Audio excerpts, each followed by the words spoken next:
அனைத்து நண்பர்களுக்கும் வணக்கம்.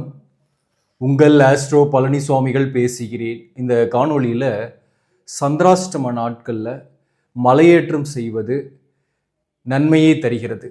அதாவது மலையேற்றம், நீர்வீழ்ச்சி அல்லது ஒரு பயணம், ஒரு நீண்ட தூர பயணம், ஷார்ட் டிஸ்டன்ஸ் பயணம் அல்லது ஒரு கடற்கரை, ஒரு ஷீஷோரில் போயிட்டு வர்றது. இந்த இடங்கள்லாம் போயிட்டு வரும்போது அந்த சந்திராஷ்டத்தோட தீவிரத்தன்மை குறையுது. இந்த சந்திராஷ்டமும் முக்கியமாக யார் அதிகமாக பாதிக்குதுன்னா நிலம் ராசியில் பிறந்தவங்க, ரிஷபம், கன்னி, மகரம், இந்த ராசிகளில் பிறந்தவங்களுக்கு அதில் குறிப்பாக வளர்பிறையில் பிறந்தவங்களுக்கு கொஞ்சம் பாதிப்பு குறைவாக தான் இருக்கும். பணமும் வரும், விரயமாகும், பணம் வரும்.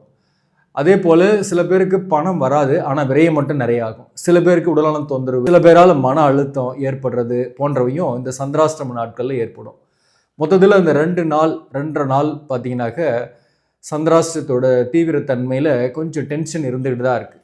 உதாரணமாக கன்னி ராசி அப்படின்னாக்க உத்திர நட்சத்திரத்தில் பிறந்தவங்களுக்கு இந்த சந்திரன் கோச்சாரத்தில் அஸ்வினி நட்சத்திரத்தில் போகும்போது சந்திராஷ்டம் கடுமையான பாதிப்பு இருக்கும். அதே போல் அஸ்தம் நட்சத்திரத்தில் பிறந்து கன்னிராசியாக இருக்கீங்கன்னாக்க உங்களுக்கு பரணி நட்சத்திரத்தில் கோச்சார சந்திரன் போகும்போது கடுமையான மன அழுத்தம், டென்ஷன் ஏற்படும். அது யாரால் வேணாலும் ஏற்படலாம். ஹெல்த் இஷ்யூஸ் வரலாம், பண விரயம் வரலாம்.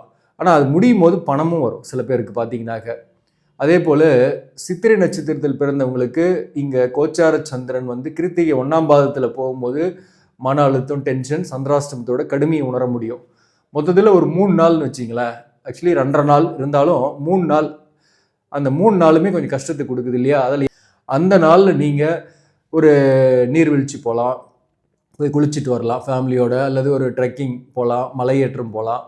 இது மாதிரி நான் அடிக்கடி போயிட்டு தான் இருப்பேன். அது ஒரு மலை ஏறி சாமி கும்பிட்டு வரும்போது ரொம்ப மகிழ்ச்சி கொடுக்குது. அந்த பஸ் ட்ராவல் ப்ளஸ் மலையேற்றம் தான் நமக்கு பண விரயன்றது. அசுப விரயங்கள் ஏற்படாமல் போயிடுது. ப்ளஸ் பாயிண்ட்டுன்னும் போது மன நிம்மதி கிடைக்குது, மற்றவங்களால் பாதிக்கப்படுறதில்ல, ஹெல்த் ரிலேட்டட் பிரச்சனை வர்றதில்ல. குறிப்பாக பணமும் ஏதோ ஒரு வகையில் வருது. யாராவது கொடுக்கணுன்ற பணம் கூட அன்னைக்கு தடைப்பட்ட வருமானம் வருது. இதெல்லாம் பாசிட்டிவான விஷயம். அதனால் ரிஷபம், கன்னி, மகரம் குறிப்பாக சந்திராஷ்டம நாட்களில் நான் சொன்ன மாதிரி மலையேற்றம் செய்யலாம், அல்லது நீர்வீழ்ச்சி இருக்கிற இடத்துக்கு போயிட்டு வரலாம், போய் குளிச்சுட்டு வரலாம். ஃபேமிலியோடு போனீங்கன்னா ரொம்ப ஜாலியாகவும் இருக்கும், மகிழ்ச்சியாகவும் இருப்பீங்க, சுப விரயமாக போகும். ட்ராவல் பண்ணும்போது நல்லாவும் இருக்கும். அதாவது சந்திரன் என்பது மனோகாரகன், பயண கிரகம், இருக்கக்கூடிய சந்திரன் நீரை குறிக்கக்கூடிய கிரகம். அந்த வகையில் இந்த மாதிரி நீர்நிலைகள், மலையும் சந்திரன் குறிக்கும். அந்த வகையில் மலை பிரதேசம் இங்கெல்லாம் போயிட்டு வரும்போது ஒரு மகிழ்ச்சியை ஏற்படுத்துது. ஸோ அந்த சந்திரனுடைய பாதிப்பு குறையுது. சந்திரனுடைய ஆதிக்கம் உள்ள இடங்களுக்கு நம்ம போகும்போது சந்திர அஷ்டமம் ஏற்படக்கூடிய நாளில் சந்திரன் கொஞ்சம் வலிமையாக இருக்கிற மாதிரி தான் அர்த்தம். எந்தெந்த இடங்கள்லாம் சந்திரன் நல்ல அந்த காரகத்துவம் உள்ள இடங்களுக்கு போகும்போது சந்திர அஷ்டமத்தால் வரக்கூடிய துன்பங்கள் நமக்கு வராமல் இருக்குது. அதுதான் இங்கே பாசிட்டிவான விஷயம். அதனால் இன்றைக்கி தருமபுரி மாவட்டத்தில் அரூர் பக்கம் இருக்கக்கூடிய தீர்த்தமலைக்கு ஃபேமிலியோட ஒரு சின்ன ஒரு ட்ரிப் போயிட்டு வந்தேன். அந்த ஸ்தல வரலாறையும் இந்த வீடியோவில் நம்ம பார்க்கலாம். இன்றைக்கி நம்ம பார்க்கக்கூடிய இடம் தருமபுரி மாவட்டம் அரூர் தாலுக்காவில் உள்ள தீர்த்தமலை. இதுதாங்க தீர்த்தமலை. இந்த தீர்த்தமலையில் தீர்த்தகிரீஸ்வரர் கோவில் இருக்குது. இந்த கோவிலுக்கு பார்த்திங்கனாக்க இது மலை அடிவாரம். இந்த மலை அடிவாரத்துலேருந்து கொஞ்சம் தூரம் நடந்து போய் மலை மேலே ஒரு 1 கிலோமீட்டர் அளவுக்கு ஏறி பார்க்கும்போது அங்கே ராமருடைய தீர்த்தம் வந்துக்கிட்டே இருக்குது. கடுமையான கோடை காலத்தில் கூட அந்த தீர்த்தம் வந்துக்கிட்டே இருக்குது. அதை தான் நம்ம இந்த ஸ்தல வரலாறையும் அப்படியே பார்க்கலாம். இந்த கோவிலை பொறுத்தவரையிலும் ராமாயண காலத்துடன் தொடர்புடையது. ராவணனை வதம் செய்த பிறகு ராமன் அந்த பிரம்மஹத்தி தோஷத்தை நீக்க ராமேஸ்வரத்துக்கு போய் லிங்கத்தை பிரதிஷ்டை பண்ணி வழிபாடு செஞ்சார். அதே போல் இங்கும் சிவனை வழிபட விரும்பினார். ராமர் அபிஷேகத்துக்காக அனுமனிடம் கங்கை நீரை கொண்டு வரும்படி கேட்டுக்கொண்டார். ஆனால் அனுமன் வர தாமதமானதால் ராமர் தனது அம்பை மலையில் எய்தார். அந்த இடத்துலேருந்து தான் பார்த்தீங்கன்னாக்க அம்பு எய்த இடத்துலேருந்து நீர் பீரிட்டு வந்தது. அதுவே ராம தீர்த்தம் என்று அழைக்கப்படுகிறது. இப்போது கீழே இந்த தீர்த்தமலை அடிவாரத்திலேயே அனுமன் தீர்த்தம்னு ஒரு பிளேஸ் இருக்குது. அங்கேயுமே தீர்த்தத்தை தலையில் எடுத்து ஒழிச்சிக்கலாம். இப்போ பார்த்திங்கன்னா தண்ணி கொஞ்சம் சுத்தமாக இல்லை. ஆனால் மேலே இருக்கக்கூடிய தீர்த்தங்கள் எல்லாமே 5 புனித தீர்த்தங்கள் இருக்குது. ராம தீர்த்தம் மலையில் இருக்குது, மேலே பிரதான தீர்த்தம். அதை பற்றி நம்ம மேலே உங்களுக்கு காட்டுறேன் நான். இப்போ வந்து போகிற வழியில் பார்த்தீங்கன்னாக்க இந்த மாதிரி சின்ன சின்ன கடைகளும் இருக்குது. ஆனால் பழங்கள், தேங்காய் ஏதாவது வாங்கிட்டு போகலான்னு நினச்சாக்க போகிற வழியில் குரங்கு அட்டாக் பண்ணும். நிறைய குரங்குகள். அதனால் எதுவுமே வாங்காமல் அல்லது அதை மறைவாக எடுத்துன்னு போகணும். குறிப்பாக பேக்லேயே இருந்தால் கூட அட்டாக் பண்ணுது. அந்த மாதிரி ஒரு நிகழ்வு எனக்கே ஏற்பட்டது. அதே போல் பாருங்கள், இங்கேருந்து தான் பாருங்கள் மலை மேலே ஏற ஆரம்பிச்சிருக்கிறோம். மலை மேலே அப்படியே 1 கிலோமீட்டர் அளவுக்கு மேலே ஏறணும். இந்த இயற்கையான காட்சிகளை பார்த்துக்கிட்டே ஒரு நல்ல ஆக்சிஜன் நல்லா சுவாசிச்சுட்டு அப்படியே போகும்போது மனசு திருப்தியாக இருக்குது. நம்மளுடைய சந்திராஷ்டம கஷ்டங்கள், மன அழுத்தம், பிறருடைய கண்பட்டு வந்த பிரச்சனை, சிலருடைய பொறாமையால் வந்த பிரச்சனைகள் இல்லாமல் நிம்மதியாக இறைவனை நோக்கி மேலே போய்கிட்டு இருக்கலாம். இந்த மூலிகை மரங்கள்லாம் இருக்குதுன்னு சொல்கிறாங்க இந்த காட்டில். அதனால் மூலிகை வாசத்துடன் நம்ம பயணம் படும்போது, அதாவது இந்த ட்ரெக்கிங் போகும்போதே மனசுக்கு இதமாகவும் உடலுக்கு ஆரோக்கியத்தையுமே ஏற்படுத்துது. அந்த வகையில் இந்த மாதிரி மலையேற்றம் என்பது அப்பப்போ நம்ம செய்யும்போது உடல் நலத்திற்கு ஆரோக்கியத்தை தான் தருது. அந்த வகையில் வந்து இன்றைக்கி வந்து தீர்த்தமலை பயணம் இது நம்ம ஊர்லேயே இருந்தது, பக்கத்தில் தான் இருக்குது. ஆனாலும் அடிக்கடி போக முடியல என்னாலேயே கூட. ரொம்ப நாள் கழித்து, ரொம்ப வருடங்களுக்கு பிறகு இப்போ தான் இன்றைக்கி போயிட்டுருக்கிறேன். மலை மேலே பாருங்கள் ஏறிட்டுக்கிறாங்க. கூட்டம் வந்து பெருசாக கிடையாது.